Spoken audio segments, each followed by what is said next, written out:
मैं आपको खुशखबरी सुनाता हूं। सबसे पहले तो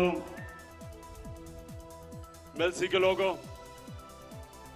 सबसे पहले खुशखबरी ये कि हमारी फेडरल गवर्नमेंट ने फैसला किया है कि हम जनूबी पंजाब के लिए 500 अरब रुपया मजीद खर्च करेंगे।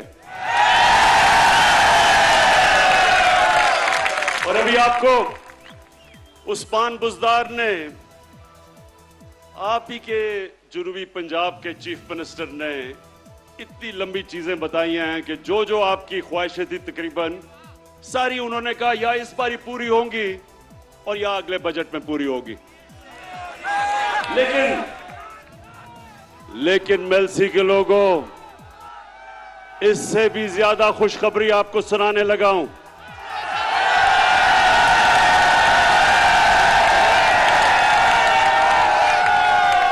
हमने फैसला किया है कि हम नेशनल असेंबली में साउथ पंजाब की कॉन्स्टिट्यूशनल अमेंडमेंट रख देंगे कि साउथ पंजाब का सूबा बनना चाहिए।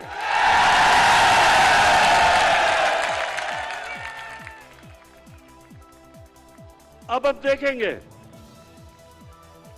कि क्या ये पीपल्स पार्टी और नून लीग, आप तो बड़ी देर से लोगों को वादा कर रहे हैं जनूबी पंजाब का, क्या आप हमारी हिमायत करेंगे या नहीं, अब आपके सामने आ जाएगा। लेकिन इंशाअल्लाह हमने ये बिल रख देना असेंबली में। अच्छा, मेलसी के लोगों, ज्यादातर यहां गुजारा काश्तकारी के ऊपर होता है, तो सबसे पहले तो मैं बड़े फख्र से कहना चाहता हूं कि जितना किसानों ने हमारे दौर में, जितना किसानों के पास पैसा आया कभी पाकिस्तान की तारीख में नहीं आया। और मैं आपको अब जरा, ये मेरे पास अदाद और शुमार है। मकई में हर एकड़ के ऊपर महंगाई के बावजूद जो मकई की फसल की कीमत बढ़ी है, 40,000 से 50,000 तक मजीद फायदा हुआ है किसान को।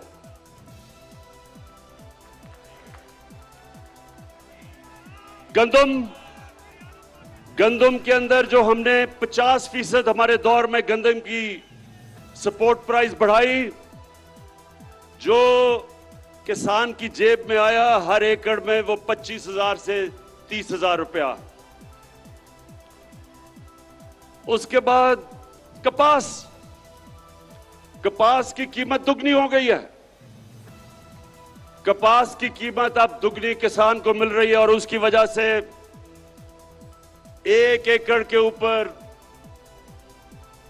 कपास में 70,000 से 80,000 रुपए तक मेरे किसान को फायदा हुआ है। और अब एक और चीज कि यूरिया खाद, मुझे पता है कम हुई थी बीच में, दुनिया में कम हो चुकी है, लेकिन अभी आपको मिलेगी। हमने बड़ी मुश्किलों से हमने खाद भी ज्यादा इस बार ही प्रोड्यूस की, ज्यादा गैस दिया, खाद की फैक्ट्रियों को बंद नहीं होने दिया, लेकिन उसके बावजूद हमने चाइना से 1 लाख टन खाद मंगवाई है, जो कि इंशाल्लाह एक हफ्ते तक पहुंच रही है।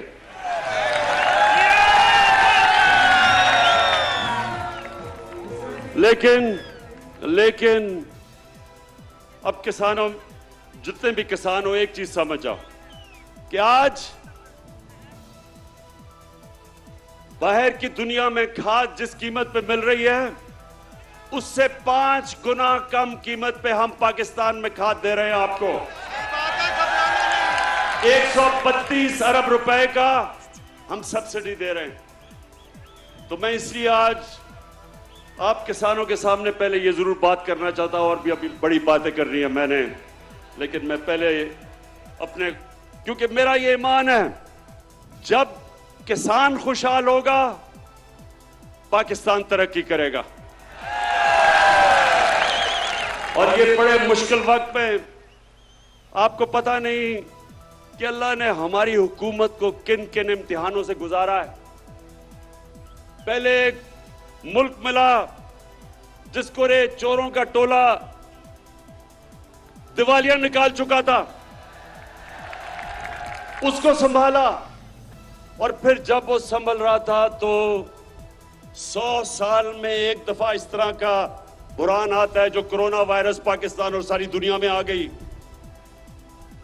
और मैं अल्लाह का शुक्र अदा करता हूं कि हमारा वो मुल्क है जो दुनिया मानती है कि 190 मुल्कों में से वो 3 वो मुल्कों में से है जिसने सबसे बेहतर तरीके से इस बड़े बुरान से अपने मुल्क को निकाला है, अपने लोगों को भी बचाया, अपनी माइशत को भी बचाया। और उसके बाद महंगाई का समुंदर आ गया सारी दुनिया में। मेलसी के नौजवानों, आपको पता होना चाहिए कि इस वक्त दुनिया की तारीख में, यानी, और मैं तारीख की बात कर रहा हूं कि अमेरिका में 40 साल के बाद सबसे ज्यादा महंगाई आई है, बर्तानिया में 30 साल के बाद, जर्मनी में 26 साल के बाद, तुर्की में 20 साल के बाद।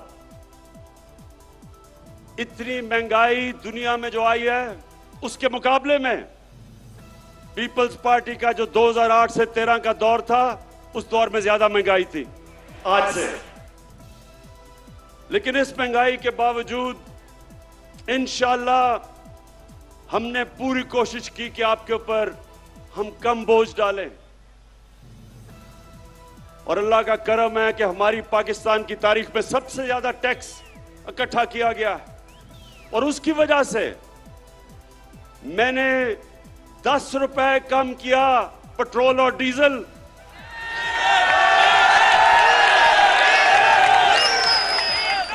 और 5 रुपए यूनिट